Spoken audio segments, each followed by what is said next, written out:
قادیانی یا احمدی مذہب کا بانی مرزا غلام احمد قادیانی 1835 میں موجودہ ہندوستان کے شہر قادیان میں پیدا ہوا اور 26 مئی 1908 کو لاہور میں اس کا انتقال ہوا۔ غلام احمد قادیانی ایک خوشحال خاندان میں پیدا ہوا تھا۔ اس نے فارسی اور عربی کی تعلیم حاصل کی۔ برٹش گورنمنٹ میں بطور کلرک 1864 سے 1868 تک سیالکوٹ میں نوکری کی۔ 1879 میں اس نے جھوٹا دعویٰ پیش کیا کہ اس پر وحی نازل ہوتی ہے۔ یہ دیکھیے کہ قادیانی کس طرح غلام احمد کی جھوٹی وحی کو اپنے مقدس مقامات پر لگاتے ہیں کہ مبارکم و کل امر مبارک یجعل فی،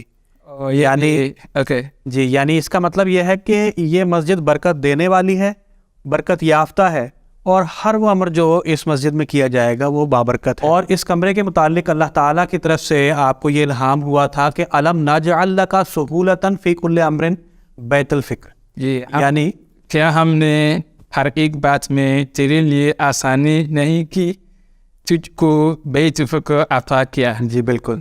اس نے کہا کہ میں مہدی ہوں، مجھے خدا نے بیعت کرنے کا حکم دیا ہے۔ جاہل عوام اس کے ہاتھ پر بیعت کرنے لگی اور اس طرح ایک چھوٹا سا گروپ اس کے گرد جمع ہو گیا۔ پھر اس نے دعویٰ کیا کہ وہ معاذ اللہ حضرت عیسیٰ علیہ السلام ہیں جنہیں قیامت سے پہلے آنا تھا۔ اس لیے قادیانی احمدی اس کذاب کو مسیح موعود کہتے ہیں۔ یہ دیکھیے کہ اس کی قبر پر کھڑا ہوا یہ قادیانی کیا کہہ رہا ہے۔ جب آپ مسیح ابن مریم کو پالیں، اس سے ملاقات کریں تو میرا سلام اس پر پہنچائیں۔ تو ہم سب سے پہلے یہاں پہ آپ حضرت محمد صلی اللہ علیہ وسلم کا سلام پہنچاتے ہیں اور دعا کریں انشاءاللہ۔ بات یہاں پر نہیں رکی، اس نے ایک اور جھوٹا دعویٰ پیش کیا، اور وہ یہ کہ وہ معاذ اللہ حضرت محمد صلی اللہ علیہ وسلم کا دوسرا ظہور ہے۔ یہ اس لیے کہ قادیانی احمدی مرزا غلام احمد کو معاذ اللہ نبی، اس کی بیوی کو ام المومنین اور اس کے ساتھیوں کو صحابہ کرام مانتے ہیں۔ یہ دیکھیے کہ قادیانی کس طرح مرزا غلام کے ساتھیوں کی قبروں کو صحابہ کرام کی قبر قرار دے رہے ہیں۔ جیسا کہ یہ آپ چند قبور دیکھ رہے ہیں، دراصل یہ سیدنا حضرت اقدس مسیح موعود علیہ السلام کے صحابہ کرام رضوان اللہ علیہم اجمعین کے قبور ہے۔ غلام احمد قادیانی چونکہ ہندوستان میں تھا، اس لیے اس کا مقصد تھا کہ ہندوؤں کو بھی متاثر کیا جائے۔ اس نے دعویٰ پیش کیا کہ وہ کرشن کا اوتار ہے۔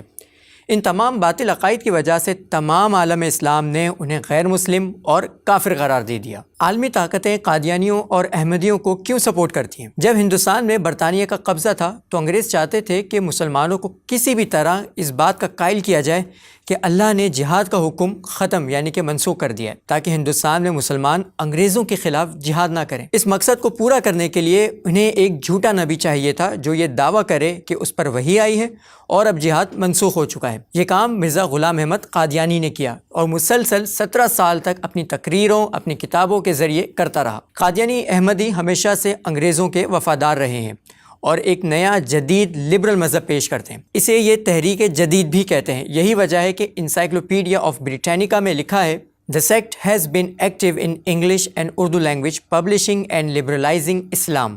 آج کی عالمی طاقتیں سیکولر، لبرل اور لا مذہب ہیں۔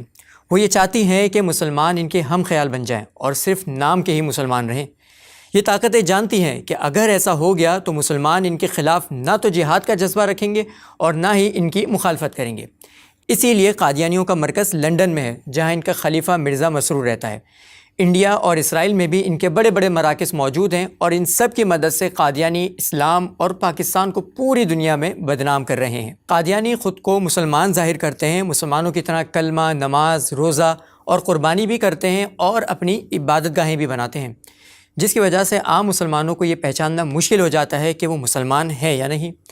اسی وجہ سے 1974 میں پاکستان میں قادیانیوں کو غیر مسلم قرار دے دیا گیا، اور 1984 میں قادیانیوں احمدیوں کو اسلامک آئیڈینٹی یعنی کہ شعائر اسلام اور اسلام کا نام اختیار کرنے سے روکنے کے لیے قوانین بنائے گئے۔ عالمی طاقتیں یہ چاہتی ہیں کہ پاکستان میں قادیانیوں پر نافذ پابندیاں اور ان کے خلاف تمام قوانین کو ختم کر دیا جائے۔ اگر ہم عالمی قوتوں کی اس ناپاک کوشش پر خاموش رہیں تو پھر سوچیں کہ کل بروز قیامت تاجدار ختم نبوت پیارے نبی حضرت محمد صلی اللہ علیہ وسلم کو کیا منہ دکھائیں گے۔